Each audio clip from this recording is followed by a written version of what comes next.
In the desperate months after Pearl Harbor, when America needed a weapon that could turn the tide against Japan, the Navy delivered something that terrified its own pilots more than the enemy. It was the fastest fighter America had ever built.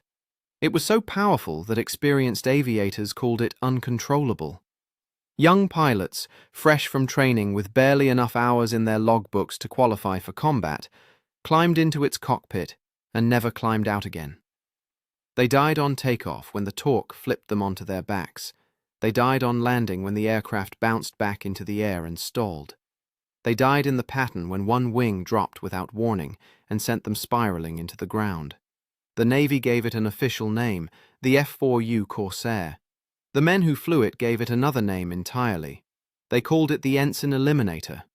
This is the story of how an aircraft designed to save America nearly destroyed the pilots tasked with flying it. It is a story of engineering genius that became engineering catastrophe, of a machine so flawed that the Navy refused to let it near an aircraft carrier, of young men who died not in combat, but simply trying to land on an airstrip.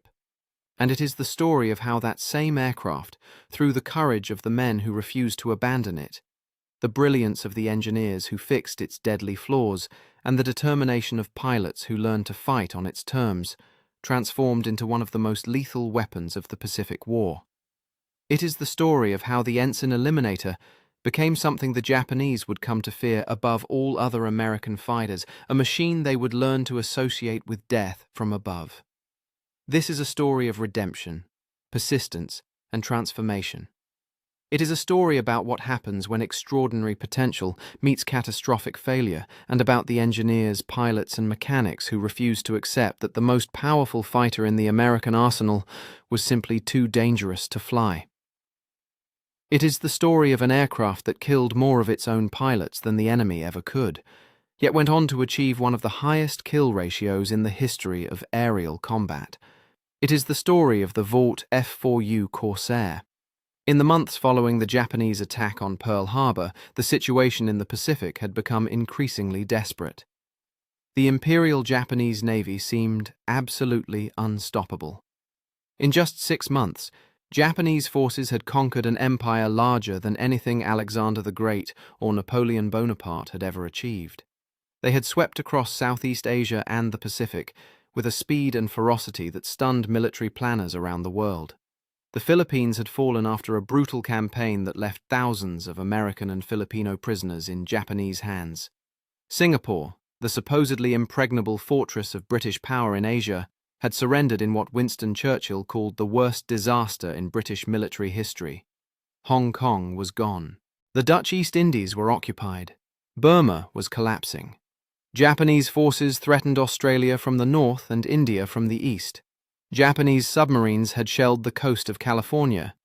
It seemed entirely possible that Japan would win the Pacific War before America could even properly mobilize its industrial might. At the heart of Japanese air superiority was the Mitsubishi A6M-0. This remarkable fighter had become the terror of the Pacific skies. Light, extraordinarily maneuverable, and flown by superbly trained pilots who had honed their skills in years of combat over China, the Zero had swept all opposition from the air during the first 6 months of the war. American pilots flying the Grumman F-4F Wildcat could hold their own in certain circumstances, particularly when they used tactics that exploited the Wildcat's greater diving speed and heavier armament.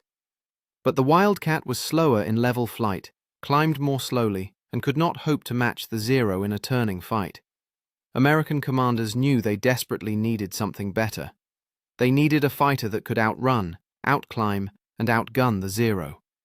They needed a machine that could take the fight to the enemy on American terms, not Japanese terms. Unknown to most of those commanders, such a machine already existed. It had been flying since 1940. It was faster than any single-engine fighter in the American inventory. It carried more firepower than anything the Japanese could put in the air. Its climb rate exceeded anything the Zero could match. And it was sitting in hangars and on airfields across America because the Navy had decided it was simply too dangerous to use aboard their aircraft carriers. The weapon that could change the war was being held back by its own deadliness. The story of the Corsair begins with a man named Rex Beisel. Born on October 24, 1893 in San Jose, California, Beisel grew up in Cumberland, Washington, a small mining community nestled in the foothills of the Cascade Mountains. His father worked as a coal miner, laboring deep underground to provide for his family. Money was always scarce. Opportunity seemed impossibly distant for a boy from such humble circumstances. As a teenager, young Rex worked alongside his father, serving as a breaker boy sorting coal from rock, as a mule driver guiding the animals that hauled coal cars through the darkness, and as a coal washer cleaning the black dust from the precious fuel. He attended Queen Anne High School in Seattle and worked summers underground, learning firsthand the value of hard work and the importance of mechanical systems that functioned properly. But Rex Beisel possessed something that the coal mines could never contain. He had an extraordinary aptitude for mechanical engineering and design, a gift for seeing how complex systems fit together, for imagining machines that did not yet exist. In 1917, with America entering the Great War, Beisel found his way into the nascent aviation industry, starting as a draftsman earning $4 a day. Despite having no formal aeronautical training and few textbooks to guide him, Beisel began designing hulls, wing floats, and pontoons for seaplanes. He taught himself the principles of aerodynamics and structural engineering, filling notebook after notebook with calculations and sketches. He proved so talented that he rapidly received promotions and assignments to major projects. By November of 1919, at just 26 years old, he had become one of a small number of certified aeronautical engineers in the entire United States. Beisel's career accelerated through the 1920s and 30s. At the Bureau of Aeronautics, he designed the TS-1, the first Navy fighter actually built to naval specifications. The Curtiss Aeroplane and Motor Company recognized his talent and recruited him in 1923, making the 29-year-old their chief engineer. At Curtiss, planes of his design won both first and second place in the prestigious Pulitzer Trophy air races, demonstrating his ability to create aircraft that could outperform anything else in the sky. He designed the N-2C-1 Fledgling, which became the main training aircraft of the Naval Reserve. He designed the F-8C Helldiver, one of the most famous dive bombers of its era. By the time he joined Vought as chief engineer in the mid-1930s, Beisel had established himself as one of the most innovative aircraft designers in America, a man who had risen from the coal mines to the cutting edge of aviation technology. In February of 1938, the United States Navy Bureau of Aeronautics issued a request for proposals that would change the course of aviation history. The Navy wanted a new single-engine carrier-based fighter that could achieve maximum obtainable speed. The specifications were extraordinarily demanding, pushing the boundaries of what was technically possible with existing technology. The new fighter had to have a stalling speed no higher than 70 miles per hour, essential for safe carrier landings. It needed a range of 1,000 miles, allowing it to escort bombers to distant targets and return. It had to carry 4 guns or 3 with increased ammunition, giving it the firepower to destroy enemy aircraft quickly. And it had to be able to launch from and land on the pitching deck of an aircraft carrier, one of the most demanding environments here in aviation. Beisel assembled a team at Vought that included some of the brightest minds in American aviation. Project engineer Frank Albright would handle the overall structural design. Aerodynamics engineer Paul Baker would ensure the aircraft achieved maximum speed with minimum drag. Propulsion engineer James Shoemaker would integrate the powerful engine that would be the heart of the new fighter. Together, they set out to design the fastest fighter the Navy had ever seen. Their approach was revolutionary and uncompromising. They would build the smallest possible airframe around the most powerful engine available, the new Pratt and Whitney R-2800 Double Wasp.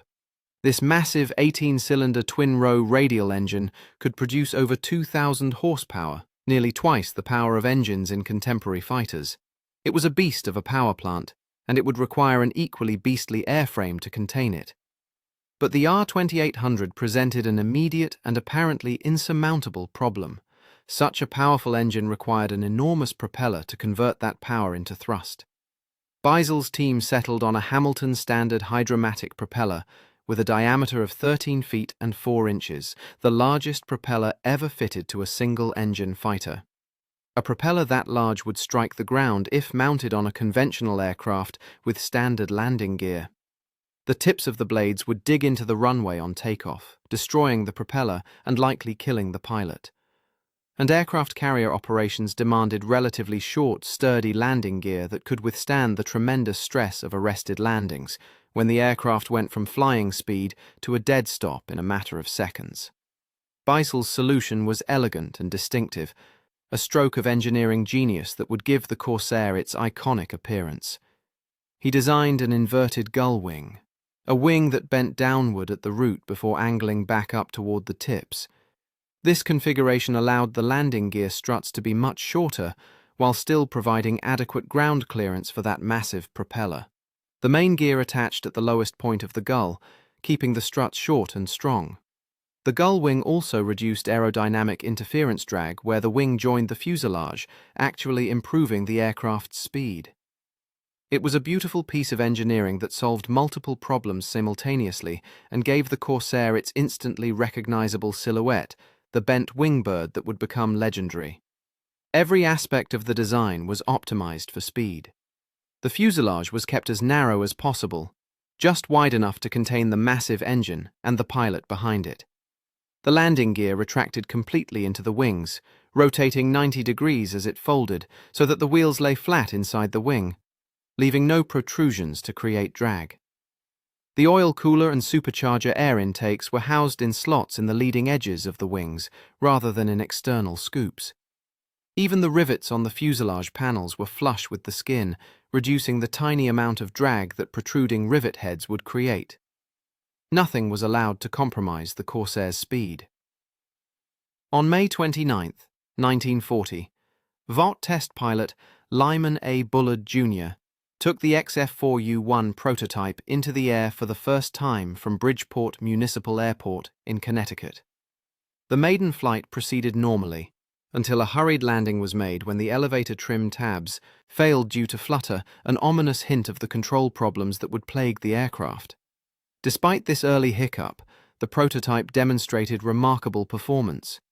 In subsequent flights, it exceeded all expectations for speed and climb rate. On October 1, 1940, the F4U-1 made history. Flying from Stratford to Hartford, Connecticut, it achieved an average ground speed of 405 miles per hour, becoming the first single-engine American fighter to exceed 400 miles per hour in level flight. This was a stunning achievement. Contemporary fighters like the P-40 Warhawk struggled to reach 350 miles per hour. The Corsair was in a class by itself, faster than anything else in the American inventory, faster than anything the Japanese or Germans were flying. The Navy was ecstatic. Here was the fighter they had been dreaming of, a machine that could outrun anything in the sky, that could climb above the enemy and dive on them from altitude, that could escape any pursuit simply by pushing the throttle forward. In June of 1941, the Navy awarded Vought a contract for 584 production F4U-1 fighters. The aircraft was officially given the name Corsair, inherited from an earlier Vought naval biplane. Everything seemed to be proceeding according to plan. America would have its superfighter. Then the problems began, and they were far worse than anyone had anticipated. The transition from prototype to production aircraft required significant changes that would fundamentally alter the Corsair's handling characteristics and transform a promising fighter into a death trap. The Navy demanded heavier armament for the production version, requesting 650 caliber machine guns instead of the prototype's 4. This was a reasonable request. The added firepower would allow pilots to destroy enemy aircraft more quickly, potentially saving American lives. But accommodating these additional guns created a cascade of problems. To mount 6 machine guns, Beisel's team redesigned each outboard folding wing panel to carry 3 guns per side. But these guns displaced the fuel tanks that had been installed in each wing's leading edge. The Corsair suddenly had a fuel capacity problem. It could not meet the Navy's range requirements without additional tankage. To replace this lost fuel capacity, Beisel installed an 897-liter fuselage tank between the cockpit and the engine. This was the only place the tank could fit without compromising the aircraft's aerodynamics. But installing that tank created a new problem. To maintain the Corsair's narrow fuselage profile and preserve its speed, the design team could not simply stack the cockpit on top of the new tank. The cockpit had to remain low and sleek. The only solution was to move the cockpit nearly 3 feet aft, behind the fuel tank. This decision, driven by the need for range and speed, would prove catastrophic for the men who had to fly the aircraft. With the cockpit repositioned so far back, the Corsair's long nose now completely blocked the pilot's line of sight during the most critical phases of flight. A pilot sitting in the cockpit of a Corsair on the ground could not see anything directly in front of him. That massive engine cowling, stretching more than 13 feet ahead, obscured everything.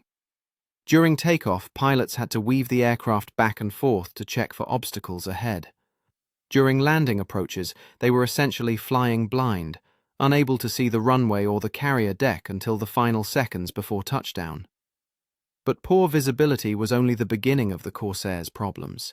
A series of deadly flaws combined to make the aircraft a killer of its own pilots. The aircraft exhibited a vicious stall behavior that had not been present in the prototype. When airspeed dropped too low, the left wing would stall before the right wing, caused by the torque effect of the massive engine and propeller. This asymmetric stall caused the aircraft to snap-roll violently to the left with almost no warning. One moment, a pilot would be flying normally. The next, he would find himself inverted and diving toward the ground. At low altitude, there was no time to recover. The powerful R-2800 engine produced tremendous torque at slow speeds, constantly pulling the aircraft to the left. Inexperienced pilots who did not anticipate this tendency found themselves fighting the controls during takeoff and landing, the exact moments when they needed their full attention on other tasks. The original tailwheel strut was too short, giving the aircraft a pronounced nose-up attitude on the ground that made taxiing difficult and further reduced forward visibility. Pilots had to taxi in a series of S-turns, constantly turning left and right to see around that enormous nose. The main landing gear struts, designed to absorb the tremendous shock of carrier landings, had an unfortunate tendency to bounce the aircraft back into the air after touchdown. A pilot who thought he had landed safely would suddenly find himself airborne again, often in a stalled condition, with no warning and no time to react. The cowl flap actuators leaked oil onto the windshield, further degrading visibility at exactly the moments when pilots needed to see clearly. Oil smeared across the windscreen made it nearly impossible to judge distance and alignment during landing approaches. These difficulties combined to make the Corsair nearly impossible to land on the tiny deck of an aircraft carrier. Carrier landings require precision measured in feet and seconds. A pilot must catch one of several arresting cables stretched across the deck with a tailhook, bringing the aircraft to an abrupt stop in a very short distance. The margin for error is essentially zero. Miss all the cables, and a barrier net is the last resort to prevent crashing into aircraft parked at the bow. Come in too slow and you stall and crash into the stern. Come in too fast and you risk missing the cables and crashing through the barrier. The Corsair's combination of poor visibility, unpredictable stall characteristics, landing gear bounce, oil leaks and torque effects made this precise operation terrifyingly dangerous. Pilots who had successfully landed dozens of other aircraft types found the Corsair nearly impossible. The first Corsair squadron, VF-12, received their aircraft in October of 1942 at Naval Air Station San Diego. Almost immediately, young pilots began dying. These were ensigns, the most junior commissioned officer rank in the Navy, pilots fresh from training who had never experienced an aircraft with the Corsair's power and temperament. They had learned to fly in docile training aircraft like the North American SNJ, which forgave mistakes and rarely punished poor technique. The Corsair forgave nothing. If an inexperienced pilot jammed the throttle to the firewall on takeoff, the tremendous torque could twist the airplane onto its back before he could react. The engine produced so much power that it literally tried to rotate the entire aircraft around the propeller shaft. Pilots who did not anticipate this with opposite rudder pressure found themselves upside down at 50 feet with no chance of recovery. If a pilot allowed the airspeed to drop too low on approach, the left wing would suddenly stall, snapping the aircraft into a roll that could not be corrected at low altitude. If a pilot landed too firmly, the struts would bounce the aircraft back into the air, where it would often stall and crash. A dark nickname emerged among the squadrons. Navy pilots began calling the F4U the Ensign Eliminator for its tendency to kill these inexperienced aviators. Others called it the Bent Wing Eliminator, the Hog, or simply the Beast. The names reflected a grim reality. More Corsairs were being lost in training accidents than would ever be lost to enemy action. Pilots who survived their first flights in the aircraft spoke of it with a mixture of awe at its power and genuine fear of its unpredictable behavior. Veterans warned newcomers that the Corsair would kill them if they gave it the slightest opportunity.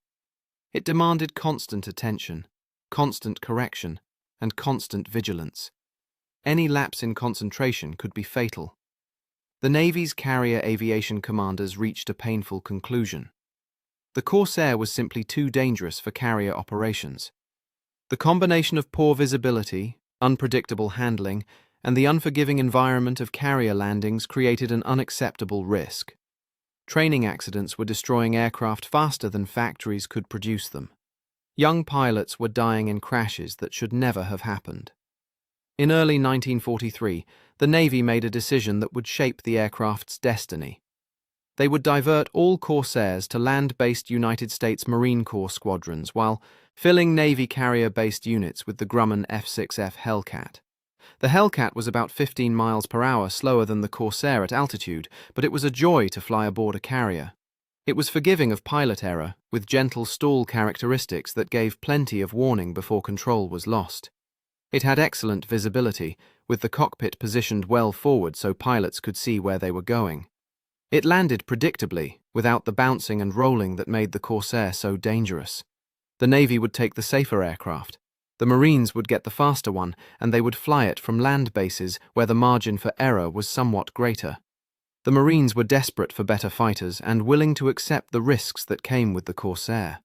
Their pilots had been fighting in the Solomon Islands with obsolete F-4F Wildcats, struggling to intercept Japanese bombers attacking Henderson Field on Guadalcanal. The Wildcat could hold its own against the Zero in certain circumstances, particularly in diving attacks and when pilots fought in pairs using coordinated tactics, but it lacked the climb rate and altitude performance to intercept enemy formations before they reached their targets. Japanese bombers would approach at high altitude, drop their bombs on Henderson Field, and depart before Marine pilots could climb high enough to engage them. The Marines needed something that could get up high and get there fast. The Corsair, for all its faults, could do exactly that. Marine Fighting Squadron 124, designated VMF-124, was the first Marine squadron to receive Corsairs. They were declared fully operational on December 28, 1942, even though the squadron's pilots had only an average of 25 hours each in the aircraft. This was dangerously little experience with such a demanding airplane, but the need for fighters in the Pacific was desperate. On February 12, 1943, 12 Corsairs of VMF-124 arrived at Henderson Field on Guadalcanal, led by their commanding officer, Major William Gies. The Marines had their new fighters. Now they had to learn how to survive flying them, while simultaneously learning how to fight the Japanese. The Corsair's first combat mission came on the day of its arrival at Henderson Field. Before lunch on February 12th, the 12 F4Us escorted a PBY Catalina flying boat on a 230-mile mission to pick up downed pilots at Sandfly Bay near Vella La Vella. The mission was uneventful, a simple escort job that gave the pilots a chance to familiarize themselves with the aircraft over enemy territory. 2 days later, on February 14, 1943, the Corsair would face its first real test against enemy fighters, and the results would be sobering. Several Corsairs from VMF-124 contributed to a joint service force escorting consolidated B-24 Liberator bombers on a raid against the Japanese aerodrome at Kahili on Bougainville Island. Army P-38, Lightnings and P-40 Warhawks joined the escort. It was a major operation designed to suppress Japanese air power in the region. Japanese fighters rose to contest the raid in force. The result was a disaster that the Americans would call the St. Valentine's Day Massacre. 4 P-38 Lightnings were shot down. 2 Corsairs were lost. 2 Liberator bombers did not return. Against these devastating American losses of 8 aircraft, Japanese records confirm only 1 Zero was destroyed. The result of a mid-air collision when Second Lieutenant Gordon Lee Lyon Jr., flying a Corsair, collided with a Zero piloted by Petty Officer Second Class Yoshio Yoshida. Both pilots died in the impact. The Corsair's first day of real combat had produced no confirmed aerial victories through conventional combat. The debut was sobering for everyone involved. 8 Corsairs had gone into that fight. 2 did not return. The survivors had struggled against experienced Japanese pilots flying the nimble Zero.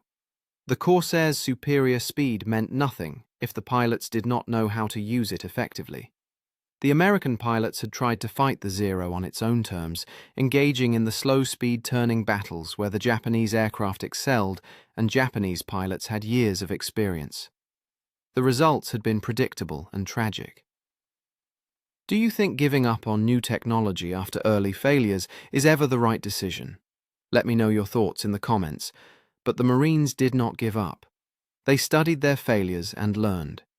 The pilots who survived those early engagements began developing new tactics specifically designed to exploit the Corsair's strengths while avoiding its weaknesses. They analyzed every combat encounter, discussed what worked and what did not work, and developed a doctrine for fighting in the Corsair that would eventually make it the most feared American fighter in the Pacific. The key insight was that altitude was paramount. The Corsair could climb faster and fly higher than the Zero. Whoever had altitude dictated the terms of the battle, and there was nothing a Zero pilot could do to change that fundamental advantage. A Corsair pilot starting from a superior altitude could choose when and how to engage. He could dive on the enemy, make his attack, and use his superior speed to climb away before the Zeros could respond. If he chose not to fight, he could simply stay high, and the Zeros could not catch him. The Corsair could outperform a Zero in every aspect except slow speed maneuverability and slow speed rate of climb. Therefore, experienced pilots learned to avoid getting slow when combating a Zero. They would dive on enemy formations from high altitude, make a single lethal pass with their .650 caliber machine guns blazing, and then use their superior speed to climb away. They called it boom and zoom. Boom down from altitude, unleash a deadly volley of gunfire, and then zoom back up to altitude to set up another attack. If a Zero got on their tail, they did not try to outturn it. That was a death sentence. Instead, they dove away, knowing the Zero could not follow in a high-speed dive without tearing its wings off, and then climbed back up for another pass. First Lieutenant Kenneth Walsh of VMF-124 became the first Corsair ace on May 13, 1943, after shooting down his 5th enemy aircraft. Walsh had enlisted in the Marine Corps in 1933 at age 17, serving as an aircraft mechanic before earning his wings in 1937. He was one of the most experienced pilots in the Corps when he joined VMF-124. Walsh claimed his first 3 Japanese planes on April 1, 1943, and added 2 more on May 13. By the end of August, Walsh had brought his score to 20 victories, becoming the most successful Corsair pilot of the war up to that point. Walsh received the Medal of Honor for 2 engagements in August of 1943. On August 15th, he repeatedly dove his aircraft into an enemy formation that outnumbered his division 6-1, shooting down 2 dive bombers and a fighter despite his aircraft being hit numerous times. On August 30th, his engine developed trouble during an escort mission. He landed at a forward airfield, borrowed a Corsair from another squadron, and flew to catch up with his escort group. When he encountered approximately 50 Japanese Zeros attacking the bombers he was supposed to protect, Walsh attacked alone, striking with what his citation called relentless fury. He destroyed 4 enemy fighters before being forced to make a dead-stick landing in the ocean off Vella La Vella, where he was rescued by friendly forces.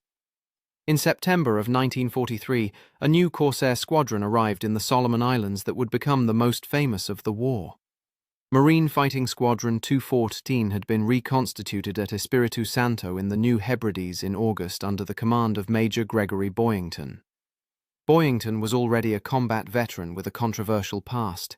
He had flown with the American volunteer group, the famous Flying Tigers, in China before America entered the war, where he claimed 6 victories against the Japanese. He had resigned from that group under circumstances that included disputes over money and personality conflicts, then struggled to get back into the Marine Corps when war came to America. Boyington was 30 years old when he took command, a decade older than most of his pilots. They nicknamed him Pappy because of his age. He was also known for his hard drinking and his aggressive, sometimes abrasive personality. The squadron itself was assembled from replacement pilots who had been orphans without permanent squadron assignments. They nicknamed their unit the Black Sheep because they had all been unwanted elsewhere. The original suggestion had been Boyington's bastards, but Marine Corps public information officers decided that would not play well in civilian newspapers. They chose a black sheep as their insignia, and the name stuck. Under Boyington's aggressive leadership, the Black Sheep compiled an extraordinary combat record during their deployment in the Solomon Islands. From September of 1943 to January of 1944, during just 84 days of operations, VMF-214 destroyed or damaged over 200 enemy aircraft. The squadron produced 9 fighter aces and was credited with 97 confirmed air-to-air victories. Boyington himself became the top-scoring Marine Corps ace of the war, eventually credited with 28 total victories when his Flying Tiger claims were added to his Marine Corps score. On January 3, 1944, Boyington was leading a fighter sweep over Rabaul, the major Japanese base in the region, when his formation encountered a large force of enemy fighters. In the ensuing battle, Boyington shot down at least 1 enemy aircraft before being shot down himself. He parachuted into the ocean and was captured by a Japanese submarine crew. For the next 20 months, he endured brutal treatment as a prisoner of war. The Medal of Honor was awarded posthumously, as he was believed dead.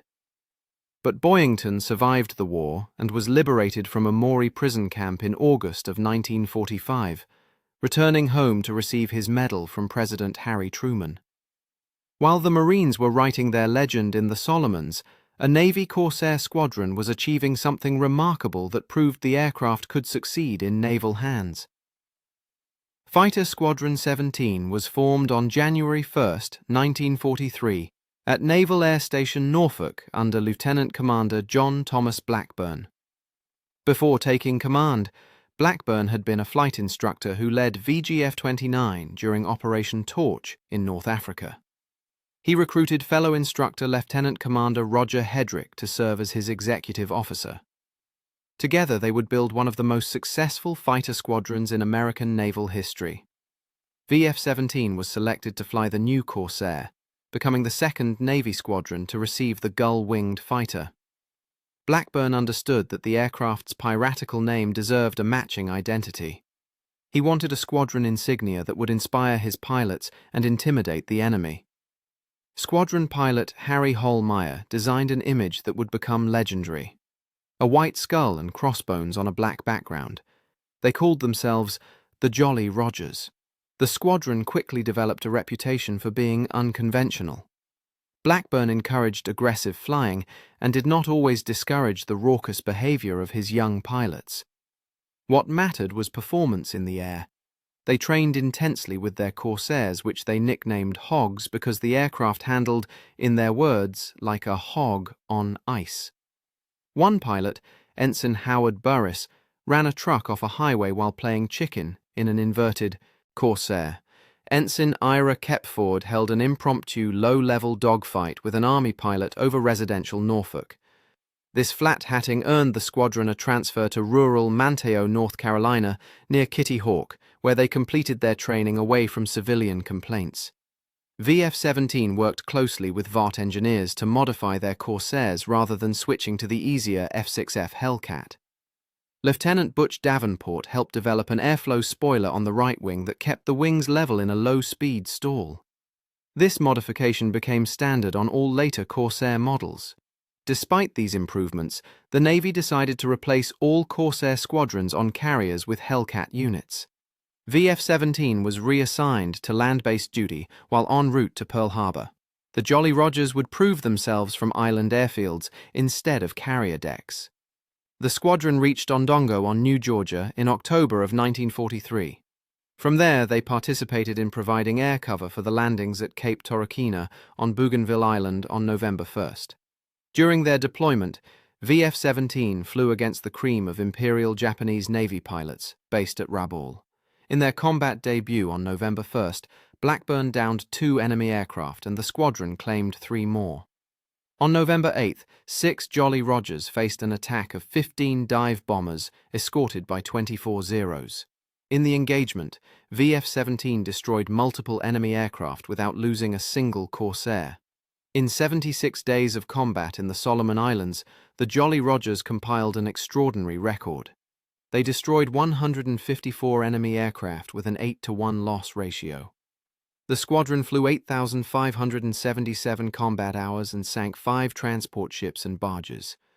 Most remarkably, no bomber they escorted was ever shot down by enemy fighters, even during missions against the heavily defended fortress of Rabaul. The squadron produced 13 aces, more than any other Navy unit at that time. Ira Kepford led the squadron with 16 victories. Roger Hedrick scored 12. Blackburn himself finished with 11 confirmed kills, earning the Navy Cross for his leadership. Among the Marine Corsair pilots, one man's meteoric rise through the Pacific skies became legendary. First Lieutenant Robert Hanson of VMF-214 was the son of Methodist missionaries who had served for decades in India. Born in Lucknow on February 4, 1920, young Hanson grew up playing with Hindu children and attending Woodstock School in the Western Himalayas. He became both the light heavyweight and heavyweight wrestling champion of the United Provinces of Agra and Oudh before returning to America. At Hamline University in Minnesota, he continued wrestling while working as a bouncer to pay for civilian flying lessons.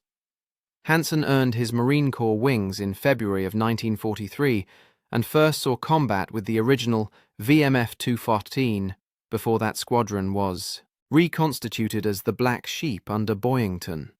Other pilots noted Hanson as somewhat belligerent, a man who easily took a dislike to other flyers, but he was an excellent gunner with extraordinary combat instincts. His first combat mission came on August 4, 1943. He would fly with VMF-215, known as the Fighting Corsairs, during the most intense aerial combat of the Solomons campaign. On November 1, 1943, during the Bougainville landings, Hanson single-handedly attacked 6 Japanese torpedo bombers with such ferocity that several jettisoned their bombs before reaching their targets. 3 fell in flames under his guns. He was shot down himself that day by return fire from a bomber's rear gunner and spent 6 hours paddling a rubber raft in enemy waters, singing the Cole Porter song "You'd Be So Nice to Come Home to keep his spirits up. The destroyer USS Sigourney rescued him, and he returned to combat almost immediately. During VMF-215's second combat tour, flying from Torokina Airfield on Bougainville against Rabaul, Hanson went on a spree of destruction that earned him the nickname Butcher Bob. In just 17 days, he shot down 20 enemy aircraft.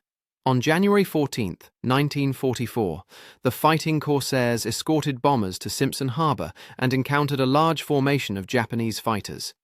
Hanson downed 5 Zeros in the wild dogfight that followed. On January the 24th, separated from his squadron deep in enemy territory, Hanson flew his lone Corsair directly into a formation of Zeros that were orbiting to attack American bombers. Striking with ferocious determination, he brought down 4 and probably a 5th, breaking up the attack. On January 30, 1944, VMF-215 escorted Grumman TBF Avengers to the Rabaul area. The Japanese responded with overwhelming force. The Fighting Corsairs claimed 21 enemy aircraft that day, with 4 credited to Hanson. His total now stood at 25 victories, making him the highest-scoring Marine Corsair ace of the entire war. He was scheduled to return home in just over a week. On February 3rd, one day before his 24th birthday, Hanson participated in a fighter sweep over Rabaul. On the return flight, the formation passed Cape St. George on New Ireland, where a Japanese lighthouse acted as a fire control position for anti-aircraft guns. Hanson left formation to strafe the position. His plane was hit. His guns ceased firing. The nose of his Corsair lifted slightly, then dove into the sea. Captain Harold Spears watched as the plane cartwheeled when one wing caught a wave. It disintegrated on impact. Hanson was posthumously awarded the Medal of Honor, the third and last Corsair pilot to receive that honor during the Second World War. While the Marines were learning to fight with the Corsair in the Pacific, a different group of pilots was solving the problem that had kept the aircraft off American carriers.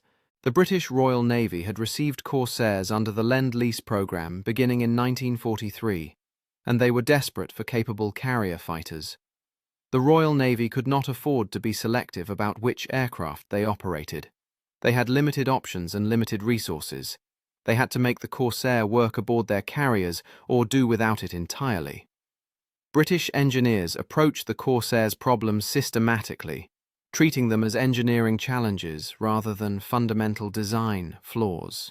They modified the landing gear oleo struts to handle heavier deck landings more smoothly. They clipped 8 inches from each wingtip to fit the aircraft into the lower hangar decks of British carriers, which had lower ceilings than American carriers. This modification had an unexpected benefit. The shortened wingspan improved the aircraft's sink rate, making it less prone to floating across the deck on landing. The clipped wing Corsairs came down faster and more controllably. Most importantly, Fleet Air Arm pilots developed a new approach technique that would revolutionize Corsair carrier operations. The traditional American carrier approach was a straight run toward the deck from astern of the ship. The pilot would line up behind the carrier, descend to the proper altitude, and fly straight in until touching down. But in the Corsair, this meant the pilot could not see the deck at all during the final critical moments. That long nose blocked everything ahead. The British developed a long, curving approach that they had already used with their Seafire fighters, which had similar visibility problems. The pilot would fly a continuous left-hand turn around the carrier, keeping the ship visible off his left side throughout the approach. He could see the flight deck the entire time by looking out his left window. Only in the final seconds would he straighten out and commit to landing, when he was so close that even the Corsair's poor forward visibility did not matter. This technique allowed pilots to maintain visual contact with the deck throughout most of the approach, dramatically reducing the number of accidents. The Royal Navy was the first to operate Corsairs successfully from aircraft carriers in sustained combat operations. The first Fleet Air Arm Corsair Squadron, 1830 Naval Air Squadron, was formed at Quonset Point, Rhode Island, in June of 1943. British Corsairs first saw combat action in April of 1944 during Operation Tungsten, the attacks on the German battleship Tirpitz in Norwegian waters. Fleet Air Arm Corsairs would go on to serve extensively in the Pacific with the British Pacific Fleet, demonstrating conclusively that the aircraft could be operated safely from carrier decks when proper techniques were used. Meanwhile, Vought engineers and field mechanics in the Pacific were implementing modifications to address the Corsair's most dangerous characteristics. Some of these fixes were remarkably simple. Sailors fashioned stall strips from simple blocks of wood, small protrusions attached to the leading edge of the right wing just outboard of the gun ports. These strips disrupted the airflow over the right wing, causing it to stall at the same time as the left wing instead of slightly later. This eliminated the sudden snap roll that had killed so many pilots. The asymmetric stall became a symmetric stall, still dangerous but far more predictable and controllable. Factory-built metal stall strips were soon incorporated into all new production aircraft. The landing gear oleo struts were modified with greater air pressure, eliminating much of the pronounced bounce that had caused aircraft to leap back into the air after touching down. This single change dramatically reduced landing accidents. The original birdcage canopy, with its numerous frames obstructing visibility, was replaced with a clearer bubble canopy that gave pilots a much better view of their surroundings. The pilot's seat was raised by 7 inches, and the tail wheel strut was lengthened by 6 inches. These changes combined to significantly improve the pilot's forward visibility, allowing them to see more of what was ahead during critical phases of flight. The modified aircraft, designated F4U-1A internally by manufacturers, represented the first truly carrier-capable Corsairs. They retained all the speed and power of the original design, while being significantly safer to operate. By late 1944, the Navy had officially cleared the Corsair for shipboard operations. The Ensign Eliminator was being tamed. The aircraft that had killed so many of its own pilots was finally becoming the weapon it had always promised to be. By late 1944, Corsairs began returning to American aircraft carrier decks. Marine squadrons, VMF-124 and VMF-214 became the first Marine squadrons based on a fleet aircraft carrier when they deployed aboard the USS Essex. On January 3, 1945, these squadrons struck Formosa and the Ryukyu Islands in the first Marine airstrike launched from a carrier. The Corsair had finally achieved what its designers had intended.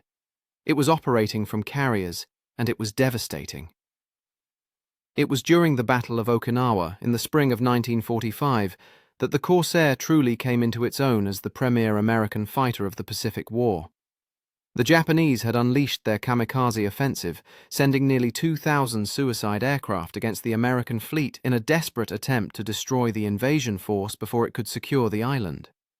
Corsairs, faster and with superior climb performance compared to the F-6F Hellcat, were ideally suited for intercepting these incoming waves before they could reach the vulnerable ships. Marine Corsairs flew from carriers and from captured airfields on Okinawa itself, providing close air support to the Marines and Army soldiers fighting ashore while also defending. Against kamikaze attacks, armed with bombs and rockets, they struck Japanese fortifications and troop concentrations. Armed with their machine guns, they shot down kamikazes by the dozen. Their effectiveness was so remarkable that the Marines fighting in the brutal ground campaign gave the Corsair a new nickname that reflected their gratitude. They called it the Angel of Okinawa. The ground troops knew that when Corsairs appeared overhead, close air support was coming. They could call in strikes on Japanese positions that were holding up their advance, knowing that the bent wing fighters would deliver devastating firepower with remarkable precision. The distinctive silhouette of the Corsair became a symbol of hope for Marines pinned down by enemy fire and a symbol of death for the Japanese who faced its guns and bombs. Do you believe persistence through failure is the most important factor in eventual success? I would love to hear your perspective in the comments. The transformation of the Corsair from the Ensign Eliminator to a weapon of legendary effectiveness is captured in the statistics compiled at the end of the war. Corsair pilots flew 64,051 operational sorties for the Navy and Marine Corps through the conflict. Of these, 54,470 sorties were flown from land bases and 9,581 from carrier decks. The aircraft that had been rejected for carrier duty flew nearly 10,000 carrier sorties before the war ended. In aerial combat, Corsair pilots claimed 2,140 enemy aircraft destroyed against only 189 Corsairs lost to enemy aircraft in air-to-air combat. This represented an overall kill ratio of more than 11-1, one of the highest of any fighter in the history of aerial warfare. The aircraft that had struggled in its first combat engagement had become the most effective fighter killer in the American inventory. The Corsair also proved itself as a formidable fighter bomber, capable of carrying a heavier bomb load than many dedicated bombers. During the war, Corsairs dropped 15,621 tons of bombs, representing approximately 70% of all bombs dropped by American fighter aircraft in the Pacific theater. Armed with bombs, high-velocity aircraft rockets, and its .650 caliber machine guns, the Corsair provided devastating close air support to ground forces throughout the island-hopping campaign from Guadalcanal to Okinawa. But one statistic reveals the dark side of the Corsair's story, a reminder of the price paid for its eventual success. The Navy and Marines lost 189 Corsairs in aerial combat against enemy aircraft. They lost another 349 to ground fire during attack missions, but they lost 1,435 Corsairs in non-combat accidents. For every aircraft shot down by Japanese fighters, more than 7 were lost in training accidents, operational mishaps, and the dangerous business of carrier landings. The Ensign Eliminator continued to claim victims even as it was destroying enemy aircraft at an unprecedented rate. The Corsair's production run was the longest of any piston-engine fighter in American history, testament to its effectiveness and versatility. From the start of production in 1942 to final delivery in 1953 to the French Navy, 12,571 Corsairs were manufactured in 16 separate models. Vought built the original F4U variants. Goodyear produced FG models. Brewster manufactured F3A versions until their production was shut down due to quality control problems. By late 1944, Vought alone was producing 300 Corsairs per month, one complete aircraft every 82 minutes. The Corsair served not only with the United States Navy and Marine Corps, but also with the Royal Navy, the Royal New Zealand Air Force, and the French Aeronaval. 2,012 Corsairs went to the British. 364 served with New Zealand. The French would operate Corsairs into the 1960s. The aircraft saw combat in World War II, in Korea, and in the French colonial wars in Indochina. When war erupted in Korea in 1950, Corsairs were among the first American aircraft to engage the enemy. They flew close air support missions in the brutal Korean winters, supporting United Nations ground forces. On September 10, 1952, Captain Jesse Fulmar of Marine Fighter Squadron VMF-214 achieved something remarkable. Flying his propeller-driven Corsair, Fulmar shot down a MiG-15 jet fighter in aerial combat. It remains one of the few instances in history of a propeller aircraft defeating a jet fighter in air-to-air combat, a testament to the skill of American pilots and the enduring capability of the Corsair design. The story of the F4U Corsair offers profound lessons about innovation, failure, and redemption that extend far beyond military aviation. Rex Beisel and his team designed an aircraft of extraordinary capability, optimizing every aspect for speed and power. But in that optimization, they created something that killed the men who flew it. The changes required to meet the Navy's demands for armament and range transformed a promising prototype into a deadly trap. The Navy's initial response was to reject the aircraft for its intended purpose. This was a reasonable decision given the evidence available at the time. Pilots were dying at an alarming rate. The aircraft could not safely operate from carriers. Many would have considered the Corsair a failed design, a cautionary tale about the dangers of pushing too far, too fast in the pursuit of performance. The easy path would have been to abandon the Corsair and focus on safer designs, but the Marines, desperate for a capable fighter, refused to give up on it. They accepted the risks that came with the Corsair because they had no better options. They learned to fly it despite its dangers, developing tactics that exploited its strengths while minimizing exposure to its weaknesses. British engineers, equally desperate for carrier fighters, found solutions to problems that had stumped American planners. Field mechanics and test pilots identified specific fixes for specific problems. The raised seat, the modified struts, the stall strips, the curving approach pattern. None of these were revolutionary innovations. They were practical solutions developed by men who needed the aircraft to work and refused to accept that it could not. The transformation of the Corsair speaks to a fundamental truth about complex systems and the nature of potential. Potential and performance are not the same thing. The prototype Corsair that exceeded 400 miles per hour in 1940 possessed extraordinary potential, but realizing that potential required years of refinement, countless modifications, new tactics, new techniques, and ultimately, acceptance of the aircraft's limitations alongside its capabilities. The pilots who succeeded in the Corsair were not those who tried to make it something it was not. They were those who learned to fight on its terms, using its speed and power while avoiding situations where its weaknesses could prove fatal. They climbed high before engaging. They attacked from above. They used speed to escape, not maneuverability.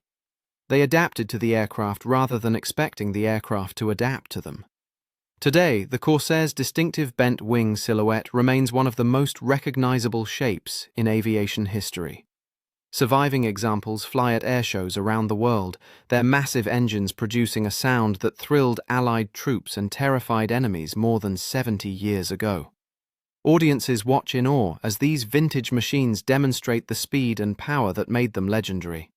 Kenneth Walsh survived the war with 21 confirmed victories and lived until 1998, passing away at age 81.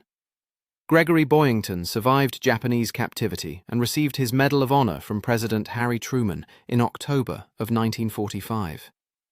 He died in 1988 at the age of 75, still remembered as the commander of the most famous Corsair squadron of the war. Rex Beisel continued designing aircraft after the war, eventually retiring as vice president of United Aircraft Corporation.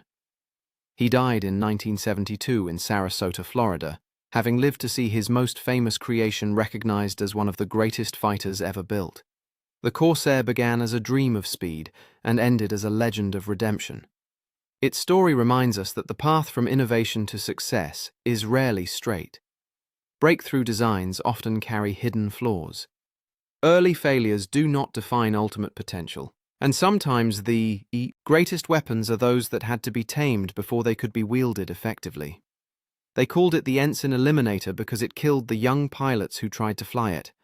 They called it the Angel of Okinawa because it protected the Marines who fought beneath its wings. Both names were earned. Both names tell the truth about an aircraft that was simultaneously one of the most dangerous and one of the most effective machines of the Pacific War. The lesson of the Corsair is the lesson of perseverance through failure. Build something great, accept that greatness carries risk, fix what can be fixed, learn to work with what cannot be changed, and never give up on potential simply because the path to success proves harder than expected. That was the lesson of Rex Beisel. That was the lesson of the Marines who flew into combat in an aircraft their own Navy had rejected. That was the lesson of the Corsair. They called it the Ensign Eliminator, and then it became death to everyone who faced it.